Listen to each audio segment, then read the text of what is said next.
there. Ricky, we forgot to tell you that Andy normally does that figuring for us, and you were supposed to figure fuel mileage for us here today. I'll take care of it, guys. Okay, I'll get back to you. A couple of 90s, a 98 of Paul Menard diving underneath the 99 of Trevor Bayne, and here comes Brendan Gaughan to get in this mix as well. That is for 10th, 11th, and 12th on the racetrack. All three of these guys have done a great job today, and it's harder to do this, these three occupying one another, than it is to be Joey Logano up front.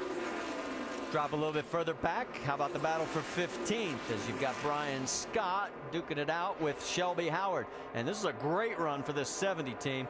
Shelby Howard is one of 2 career best finishes, was at Memphis last October, where he finished in 12th. So right now this would rank right up there with that team based out of Indiana and trying to work their way forward here at Nashville.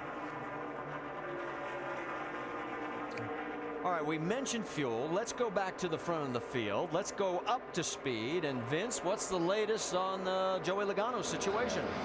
Well, Joey Logano, as you noted, has led the most laps today, and he did not come for fuel or tires on that previous stop, and he and crew chief Kevin Kidd had that discussion. What should they do?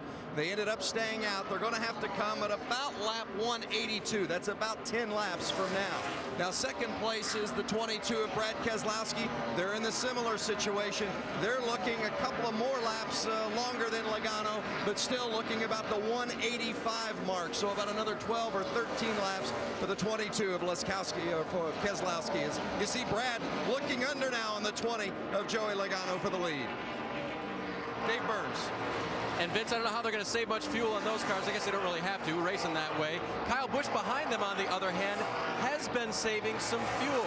And just about 5 laps ago, crew chief Jason Ratcliffe told his driver that they would be right on it, or maybe a half lap short as far as fuel goes. That's before any extension of the race to make sure we get it in under green.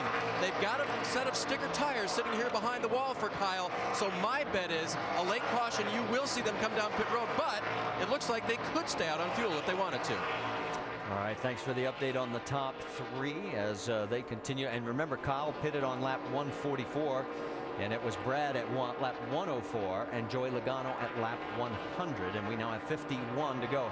And there's the fuel gauges for everybody, and the only one that really looks good is Kyle. I've been figuring this since Dale asked me, and Dale, I'm ready to get back to you here. Logano and Keselowski cannot make it. You're on top of it. You know, I'm finding that you're a lot like Andy already. He states the obvious a lot of times here.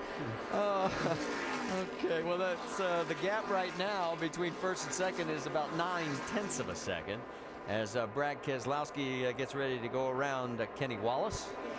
Kenny 1 lap down, soon to be 2 now, in 24th position. This is agonizing for these guys, but I tell you what, you don't want to run out of gas here. 50 laps to go, 49 this time by.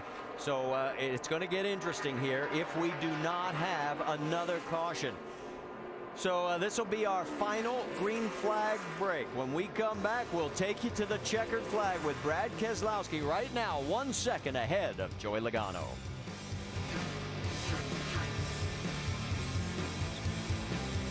Superspeedway, and you can see Brad Keselowski waving his hand, letting everybody know he is heading for pit road. So it'll be 44 laps to go this time by. They will not need a full load. They'll need more time to get those tires changed. I'm going to watch for the adjustments, guys, because he said he had loosened up at the end a little bit too much, he thought. Now, Keselowski was second when he peeled down off of the racetrack, about a second behind our race leader, Joey Logano. He's heading all the way down to the far end of the racetrack, and he's coming your way, Vince Welch. Well, Brad Keselowski liked his race car. He said it's pretty good. They're going to come and take the 4 tires and, of course, Sunoco fuel, but no changes to the car. No air pressure changes, no chassis changes. Gives you an indication of how good Keselowski's car has been. Remember, they ran out of fuel earlier today. That cost them a bunch of spots. This has been a car that's been good enough to win all afternoon. We'll see if he can get it done here in these final laps. And Joey Logano brings his car down pit road. We knew he also could not make it. And heading all the way back down to your end of the pit road there, Vince. Joey Logano said that the car was a little bit better than it had been the previous stint. On their last pit stop, he said it was a 4 tight. He said this time it's just a 3 tight.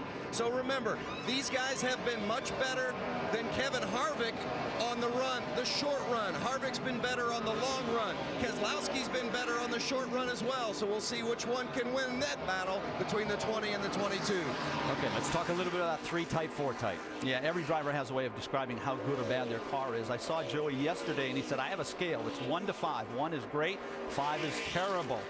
You heard what he had right there, which was reasonable. But in practice yesterday, he said, Ricky, I was a 4.5. I was holding on.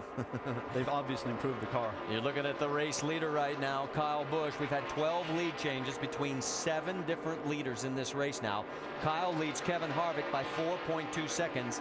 And the battle for 3rd place, Michael Annett, could he have a career day? And Reed Sorensen, as we've pointed out, trying to make or reestablish his name in the NASCAR world with a great performance here in that $32 General Camry. And here comes Carl Edwards right behind as well. As Sorensen goes around, takes away 3rd from Annett. Here comes Carl and Keselowski. Yes, a nice rebound for Carl Edwards and his team after they had to make that unscheduled stop and come in and repair the nose. Now, remember, Keselowski is a lap down right now. First car, a lap down. He's in 19th. Joey Logano is 20th, 1 lap down. So if we got a yellow right now, Keselowski gets the lucky dog. Keselowski's aware of that, and he's wanting to run qualifying laps right now and take advantage of those good tires, because after this cycle's through, he wants to have that advantage. You want to see how good those tires are? Last lap, 30.8 seconds. The leader, 31.4.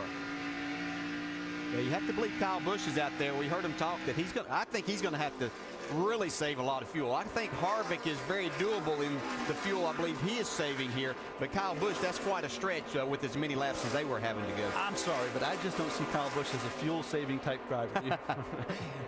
Here we go with Paul Menard, and that's a battle for 7th. Johnny Sauter, look out. That's Derek Cope. Lap traffic. Here's Scott Wimmer also in this mix. That's 7th, 8th, and 9th.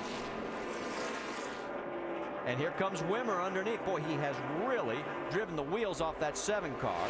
Got to the front, fell back. Now he's trying to fight his way back front.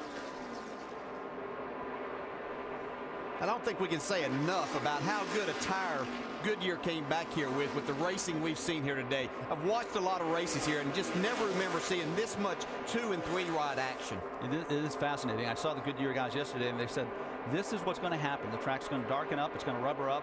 I was skeptical. To your point, Dale, they were right on the money. Side by side, Wimmer. You can see the reflection through the window there. Hacksaw on that wheel trying to hold on to it. Brendan Gaughan looking at those 2 cars in front of him saying, hey guys, let me catch up. I'll play too. Sauter, he does well going into the corner. Coming off, you can see it's Wimmer with a little better grip. Now they drag race down the back straightaway. That point right there where Wimmer gets alongside and feels like he might be cleared. He's so dependent on his spotter there. What the spotter's saying is he's still outside, you're clear, you're clear. And now he is clear. Yeah, he did a nice job of not overdriving into the corner and getting himself looser in a bad position. He just kind of floated it in there and then got back to the throttle and was able to make the pass. Ricky Stenhouse Jr. And look out! Whoa, that was close. You got about 15, 20 mile an hour disparity in speed there. And it was Brendan Gaughan getting on the high side there. And now you see the gap opening up between those 2. Let's move a little bit further forward. Vince, what's the story on Kevin Harvick's 33? Well, they've got a real dilemma. Do they commit to saving fuel and let guys go by, or do they run and hope they get a yellow and end up being able to come and get fuel and tires and then still make their way to the front? It's a tough call. Here was the radio communication a few moments ago. 10th and a half faster lap. Talking about gas, man. We're between 5 and 7 short. Well, you heard that call, and Ernie Cope, the crew chief, telling Kevin we're 5 to 7 short. And just a moment ago, as you see, we are under caution. We've gone to caution. Kevin Harvick said as he let Keselowski go by, do I keep letting them go? And Ernie Cope said, we've either got to commit to it or we've got to come. And they're going to find out right here. Well, and the yellow comes out just as we were listening to the tail end of that radio. It's our 8th caution. You can see the tire that is right out there. So the debris is very plain to see. and we're inside 40. So, and there is Derek Cope's car. Yeah, there was a little contact between the 73 and the 99 coming out of turn 4. I think Derek Cope already had a problem, but that's what happened and where that tire came from there. And then the 26 car spun coming onto pit road. Now I think the only dilemma now is, are the